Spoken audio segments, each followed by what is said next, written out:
السلام عليكم ورحمة الله وبركاته كلان وهبون داوديال halkani waa warmaxan TV kusoo dhawaada wararkii ugu dambeeyay Soomaaliya iyo caalamka wararkii ugu dambeeyay qaraxadii iyo dagaaladii xalay ka dhacay magaalada Muqdisho ayaan idinku haynaa warkayna gulwadeenadii farmaajo oo niyajab kala kulmay doorashada Cabdiraxmaan Cabdishakuur Warsame oo shaaciyay sababta uu la kulmay Saadaq John iyo Kulanajiis xog ayaan idinkaaga haynaa saaxiibayaal qodobadaas iyo qodobo kale oo faahfaahsan u diyaar garooba وهجاج داود يال وحاول إسوس ترى معلومات لجهل يو قرحية دجال لطاس أو حال سقط حكر عي قيبة كمية هدجموين كمجال مقدشو عاصمة الصومالية ويرككو بعد أو أهمية حجنا أيا وحلقوا بيقصدي سلدق دجمة كحدة وحنا جودها أوجل يحبنا كتير سنة الشباب أو ويرككو قاضي هالكاسي الشباب أيا صدوا كله دبقة بتسيجي qaybo kamid ah saldhiga kadibna waxa la sheegay in dagaalyahanadu ay horay u qaateen laba gaari oo nooca dagaalka ah sidoo kale weerarka labaad oo isna ku bilowday qaraxyo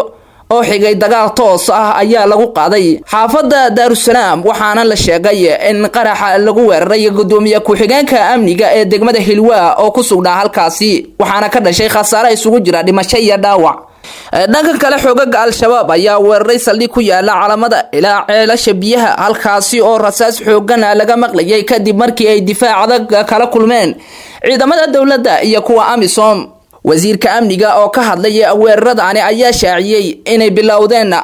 abaarakoodii habiinimo wuxuuna tilmaamay in al-shabaab ay soo weerareen Muqdisho iyo duleedka Cabdullaahi Maxamed Nuur ayaa sheegay in ciidamada ammaanka ay sameeyeen iska caabin xoogan isla markaana dawladda ay la wadaagi doonto shacabka saacadaha soo socda khasaaraha ka dhashay weeraradaasi si kastaba weeraradaani ayaa si xoogan looga dareemay caasimada oo dhan iyada oo cabsi xoogan ay soo wajahday shacabka ku nool magaalada Muqdisho dhanka kale siyaasiyiin kamid ah kuwa sida weyn ugu dagaal galay madaxweynaha muddaxileedkiisu dhamaade iyo damiciisa shakhsiyadeed ayaa maalmihii u dambeeyay wajahayay bahdil xoogan gudoomiye ku-xigeenka koowaad ee golaha shacabka iyo gudoomiye ku-xigeenka dhanka amniga ee gobolka Banaadir oo 13 ilaa 14 bishani doonayay inay ka duulaan garoonka diyaaradaha aadan cadde ee magaalada Muqdisho si ay ugu doontaan kuraas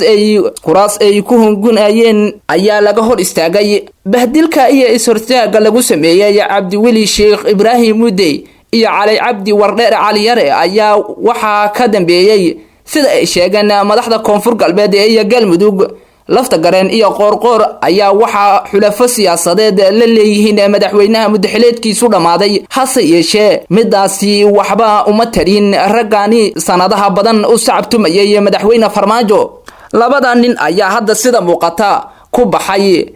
in danihii Farmaajo Fahad iyo damacooda siyaasadeed isku meel mari waayay waxaana Farmaajo iyo Fahad ka go'an inay ka cagwareejiso cid kasta xataa hadii uu yahay guul wadaxa xulafada kuraasta ay rabaan Cabdi Weli Mudey iyo Cali Yare Cali ayaa waxa la soo warinayaa inay si gaar ah loogu xiray Maxamed Weli Cabdullaahi Sheekh iyo Mahad Salaad si kastaba arrimahani ayaa imaanaya xilli laga dayrinayo doorashada golaha shacabka oo noqotay mid magac u yaal ah maadaama inta badan xildhibaanada ku soo baxay kuraasta la doortay ay yihiin kuwa markii horeba loo xiray oo la sii ogaa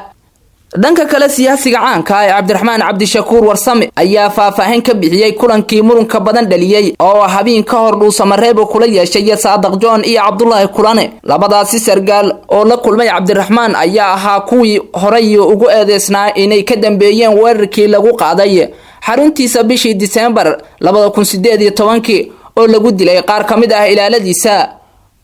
kulanka ayaa waxa aad uga niyad jabay qaar kamid ah taageerayaasha Cabdiraxmaan Cabdishakuur Warsame iyo shacabka kale oo ku eedeeyay inuu kursiga xildhibaannimada dhaafsaday qadiyadii haddaba Cabdiraxmaan Cabdishakuur Warsame ayaa qoraal xalay uu soo saaray ku faahfaahiyay kulankaasi qoraalka ayaa sidaan u qoraa madaxweynaha Galmudug Axmed Cabdi Kaariye Qoorqoor ayaa xalay xilli dambe isugu kaanya keenay Saadaq Cumar Xasan Saadaq John iyo Cabdullaahi Kulanajiis oo labaduba xildhibaano ugu soo baxay Galmudug kulanka oo aan la sii qorsheyn ayuu madaxweyne Qoorqoor codsaday inaan ka wada hadalno dib guud iyo mid gaar ah oo horay inoo dhex yaalay isfahan iyo heshiis bilow ah ayaana gaarnay hore ayaan dad dib noogu geystay u cafinay sababtoo ah siyaasadeena ka argudasho iyo kala adkaasho ka mid maahan laakiin marna cadaaladda ka tigamayno ayuu yiri Cabdiraxmaan Cabdishakuur Warsame waa hagaaga daawadayaal warkii aad ka daawanayseen warmaxan TV inta ayuu ku dhan yahay